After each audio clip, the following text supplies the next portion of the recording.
Selamat siang pemirsa.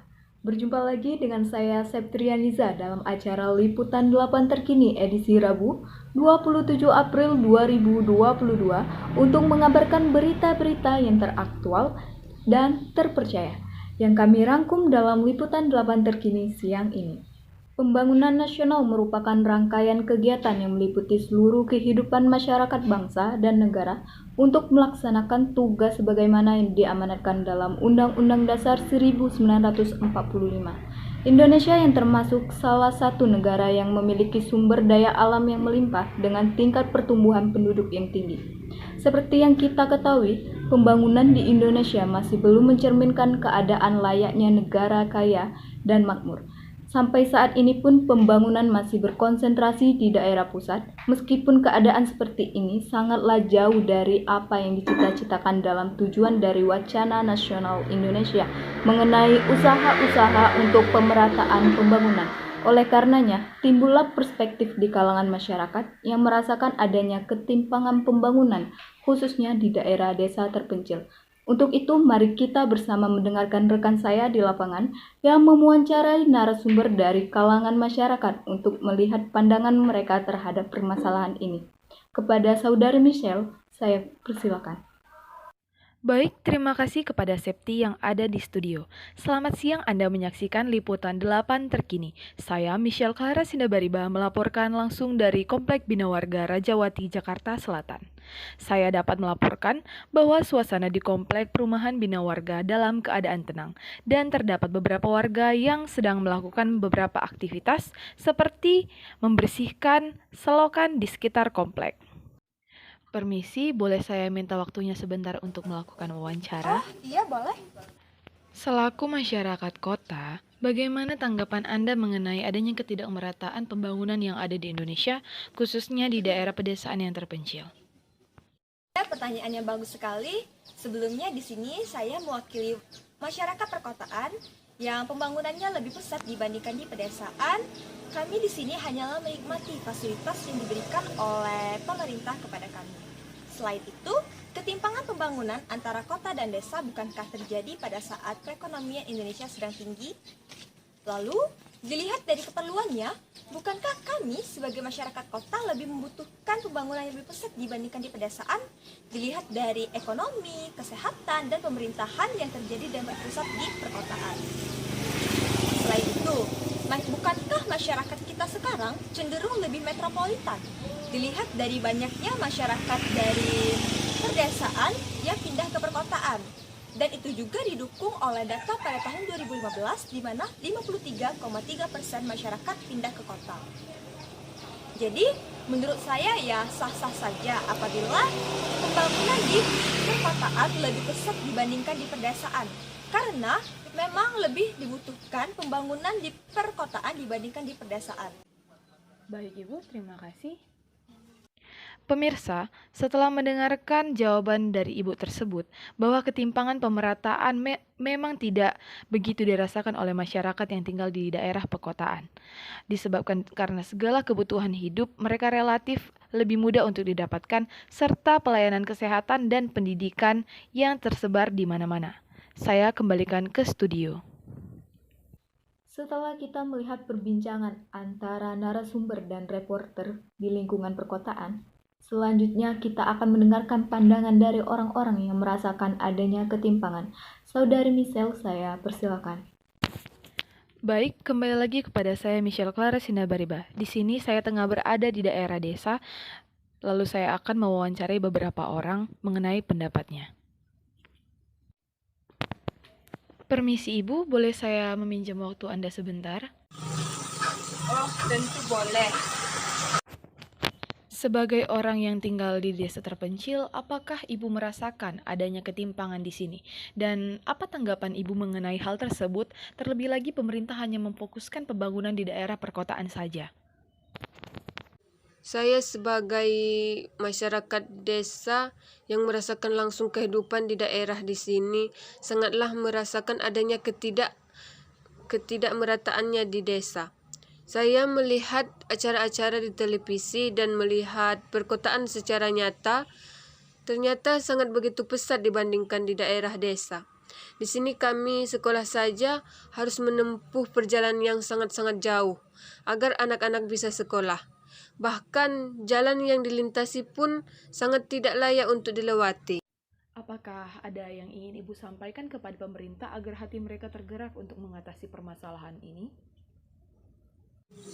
Ya, saya mewakilkan seluruh petani di daerah sini atau di desa sini hanya bisa menyampaikan kepada pemerintah, tolong masyarakat desa kami sangat kesulitan untuk melakukan segala aktivitas karena adanya kekurangan pembangunan di sini.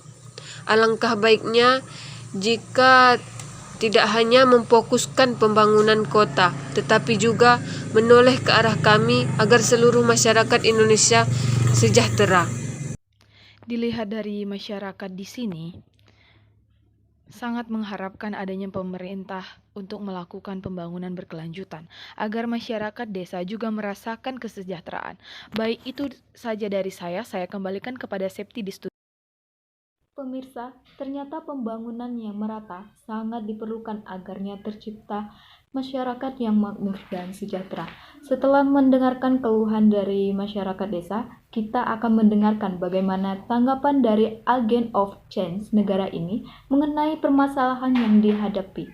Kepada Saudari Michelle, saya persilahkan. Kembali lagi bersama saya Michelle Clara Sinabariba yang akan melaporkan dan mewawancarai narasumber selanjutnya, yaitu mahasiswi dari Universitas Sriwijaya. Seperti yang kita ketahui bahwa pembangunan nasional yang berlandaskan Pancasila sangat diperlukan di negara ini.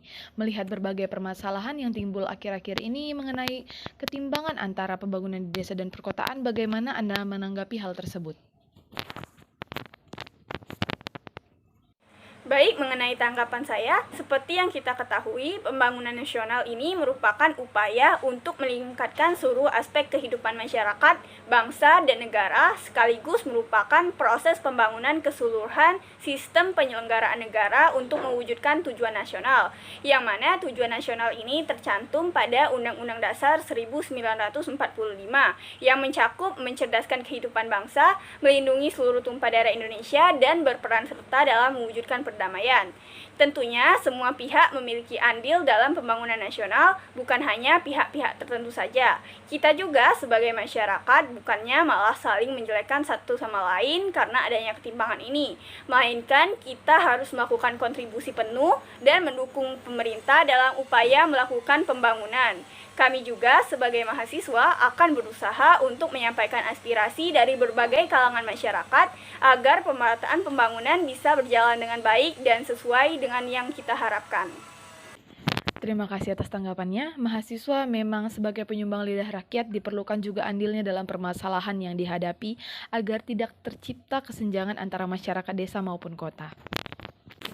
Baik, langsung saja di samping saya juga ada pihak pemerintah yang dibilang juga mempunyai pengaruh dalam melaksanakan pembangunan yang ada di Indonesia. Baik, kepada Ibu bolehkah kita berbincang sebentar mengenai adanya permasalahan ketimpangan pembangunan di desa dan perkotaan. Bagaimana tanggapan Ibu mengenai hal tersebut? Untuk pembangunan, sebagai penggerak pembangunan, saya rasa kami sudah berusaha semaksimal mungkin untuk melakukan pembangunan-pembangunan di daerah terpencil.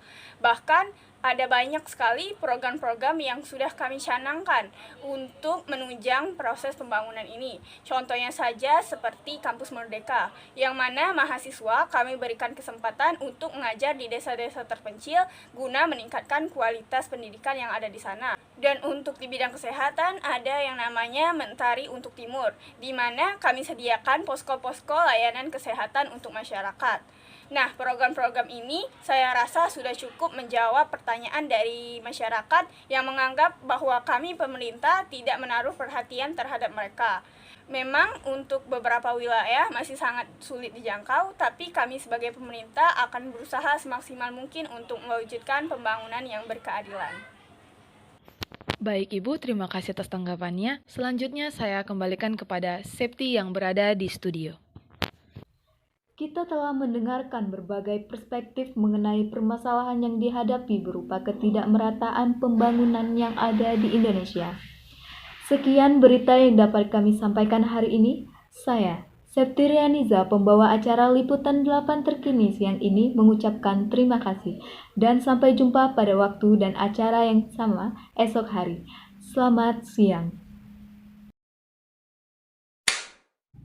Adapun kesimpulan dari video kami, yaitu pembangunan merupakan suatu proses untuk meningkatkan taraf hidup masyarakat menjadi lebih baik dari sebelumnya, baik secara fisik maupun non-fisik.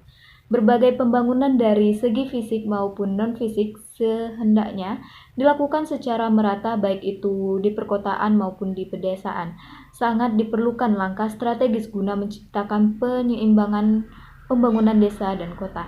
Salah satunya adalah penguatan pembangunan pertanian, mengingatkan mayoritas aktivitas perekonomian masyarakat desa masih bergantung pada tingkat produktivitas sumber daya alam, termasuk di dalamnya adalah peternakan. Jadi diharapkan untuk masa yang akan datang, kegiatan pembangunan infrastruktur lebih ditingkatkan agar pendapatan masyarakat dapat meningkat. Dan juga diharapkan masyarakat tetap aktif dalam setiap kegiatan pembangunan infrastruktur karena dalam pembangunan ini masyarakat merupakan tokoh utama dalam keberhasilan suatu pembangunan.